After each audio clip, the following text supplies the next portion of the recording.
Mehndi blouse वाली गरीब बहू। मधु, तुम बहुत खूबसूरत मेहंदी लगाती हो। तुम्हारी मेहंदी देखकर कोई कह ही नहीं सकता कि तुम बिना सीखे इतनी सुंदर मेहंदी लगाती हो। अपनी शादी की मेहंदी भी मैं तुमसे ही लगवाऊंगी।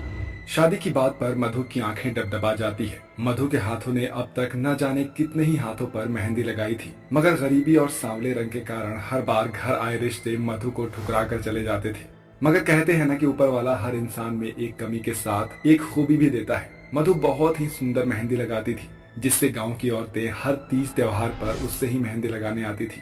कुछ ही दिनों में मधु की शादी अखिलेश के साथ हो जाती है। आओ नई बहू, हमारे इस छोटे से घर में तुम्हारा स्वागत है। आज से इसे अपना ही घर समझो।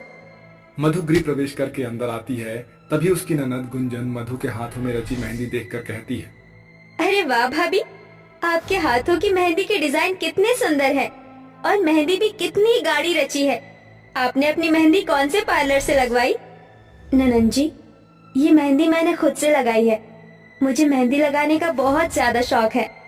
ये तो बड़ी अच्छी बात है मधु बहू, और बहू बेटियों के हाथों में ये सब हुनर तो होना ही चाहिए। जा बहू, तू जाकर आराम कर ले, थक गई होगी। फिर मधु अपने पति अखिलेश के साथ कमरे में आ जाती है। कमरे की हालत बहुत ही कच्ची और टूटी फूटी हुई थी और जमीन पर बस एक फटी हुई चटाई बिछी थी।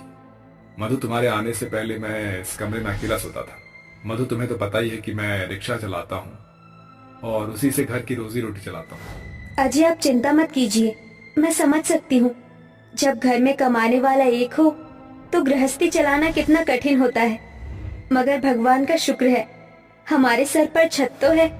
भले ही मधु का रंग सांवला था, मगर उसके स्वभाव ने अखिलेश का दिल जीत लिया था।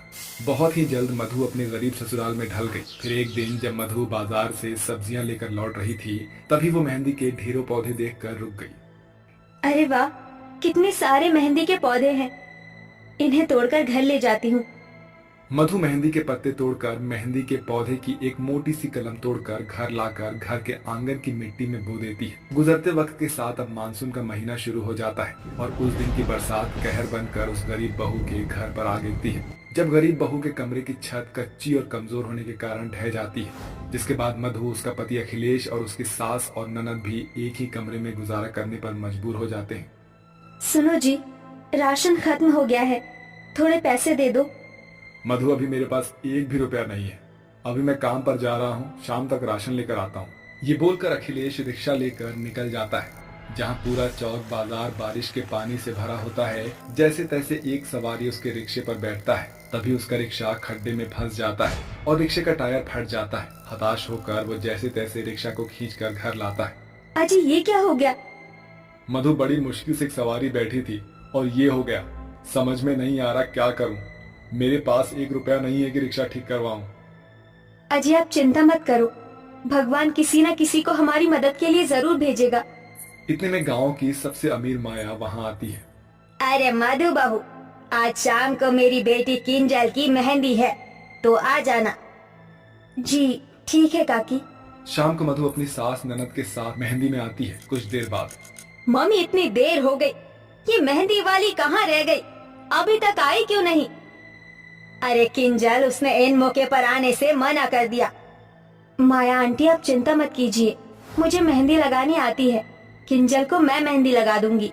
किंजल जल्दी से हाथ आगे बढ़ा देती है और मधु उसे बहुत ही सुंदर मेहंदी लगाती है, जिससे सभी मधु की जमकर तारीफ करते हैं। और माया खुश होकर मधु को 500 रुपए दे देती है, जिसमें से मधु आधे पैसे से घर के लिए राशन खरीद कर बाकी के पैसे अखिलेश को रिक्शा ठीक करवाने के लिए दे देती है। अगले दिन से अखिलेश रिक्शा चलाने लगता है। सुनो भैया, जल्दी से प्लाजा बैंक्वेट ले चलो। जी मैडम जी। पल्लवी जैसे ही रिक्शे पर बैठती है तो टाइट होने के कारण उसकी ड्रेस बैक साइड से फट जाती है। ओह नो, ये अभी ही होना था। Shit shit shit. क्या हुआ मैडम जी, आप इतने परेशान क्यों हैं? भैया, मेरी ड्रेस फट गई है, क्या करूं? मैडम जी, यहाँ पास में ही मेरा घर है, आप वहाँ चलिए, शायद वहाँ मेरी पत्नी आपकी कोई मदद कर दे। थोड़ी देर में अखिलेश पल्लवी को अपने घर लाकर मधु को सारी परेशानी बताकर वहाँ से चला जाता है। देखो ना, मेरी ड्रेस फट गई है और मुझे इमीडिएटली अपनी फ्रेंड के एंगेजमेंट फंक्शन में पहुँचना है। तुम कुछ कर सकती हो? मैडम जी, मुझे 10 मिनट दीजिए। ये बोलकर मधु पल्लवी की ड्रेस के फटे हुए हिस्से को काट देती है। ये तुमने क्या किया? तुमने तो मेरी ड्रेस को और भी ज्यादा बर्बाद कर दी। अब ये बैकलेस ड्रेस मैं फंक्शन में पहनकर कैसे जाऊंगी? मैडम जी, आप मुझ पर यकीन रखिए और घूम जाइए। पल्लवी मधु की तरफ पीठ करके बैठ जाती है। इसके बाद मधु उसकी बैकलेस ड्रेस बहुत ही खूबसूरत मेहंदी ब्लाउज डिजाइन बना देती है। गरीब बहू का बनाया हुआ मेहंदी का ब्लाउज डिजाइन पल्लवी को बहुत ही ज्यादा पसंद आता है। Oh wow, it's fabulous. तुमने तो मेरी बैकलेस ड्रेस को इस मेहंदी ब्लाउज डिजाइन से पूरी तरह कवर कर दिया। I love this, thank you so much. ये बोलकर पल्लवी अपने पर्स से 5,000 रुपए निकाल कर उस गरीब बहू को देकर चली जाती है। वहीं पल्लवी जब मीता की मेहंदी फंक्शन में पहुंचती है तो सभी लड़कियां उसकी मेहंदी ब्लाउज डिजाइन को देखती रह जाती है। Oh wow Pallavi, you are looking so gorgeous. इस मेहंदी ब्लाउज डिजाइन वाली ड्रेस में तू कहर ढा रही है। मुझे भी अपनी वेडिंग के लिए ऐसी ही मेहंदी वाली ब्लाउज बनवाना है। तो मुझे इस पार्लर वाली का कांटेक्ट नंबर शेयर कर दे। मीता, मेरा ये मेहंदी ब्लाउज डिजाइन किसी प्रीशियस पार्लर वाली ने नहीं बनाया, बल्कि एक गरीब के हाथों की मेहनत है। शादी से एक दिन पहले पल्लवी मीता को लेकर मधु के ससुराल आती है, जहां मधु के घर के गरीब हालत देखकर उन्हें काफी बुरा लगता है। मधु भाभी, आपसे मिलने कोई आया है। अरे मैडम जी, आप यहाँ? कैसा गया फंक्शन?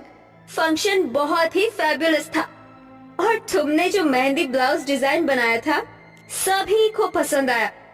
वैसे ये मेरी सहेली मीता है, कल इसकी शादी है, इसे भी मेहंदी ब्लाउज डिजाइन बनवाना है। वैसे ये शादी का लहंगा है, देखकर बताओ इस पर कौन सा ब्लाउज डिजाइन ज्यादा अच्छा लगेगा। और ब्लाउज डिजाइन के साथ मुझे हाथ पैरों पर भी वेडिंग मेहंदी लगवानी है, तो मैं तुम्हें 25,000 दे दूं। 25,000? अच्छा, तो फिर 30,000 ले लेना। इतनी बड़ी रकम सुनकर मधु अपनी गरीब सास ननद को देखने लगती है। फिर मधु जल्दी से मेहंदी पीस कर उसे कई सारे कोन तैयार कर लेती है। मैडम जी, आपका शादी का लहंगा बहुत हैवी है और आपका ब्लाउज फ्रंट से बैक नेक और पीछे से बैकलेस है। इस पर नेकलेस मेहंदी ब्लाउज डिजाइन सबसे खूबसूरत लगेगा। ओ, वही बना दो, बस मैं शादी में अच्छी लगूं। इसके बाद मधु बड़ी ही बारीकी के साथ मीता को बहुत ही खूबसूरत मेहंदी ब्लाउज डिजाइन बनाकर देती है, जो कि देखने में वाकई बहुत ही खूबसूरत था। मीता और पल्लवी के बाद धीरे धीरे बहुत सी लड़कियां उस गरीब बहू के घर खास एक खूबसूरत मेहंदी ब्लाउज डिजाइन लगवाने के लिए आती है, जिससे मधु को अच्छी खासी कमाई होने लगती है, जिससे वो सबसे पहले अपने ससुराल वालों के रहने के लिए एक पक्का घर बनवाती है। ये मधु के हाथों का हुनर और उसकी कड़ी मेहनत का फल था, जो उसने अपने हाथों के हुनर का इस्तेमाल करके आज अपने गरीब हालातों को पूरी तरह से बदल दिया। Subscribe now and press the bell icon. Never miss an update.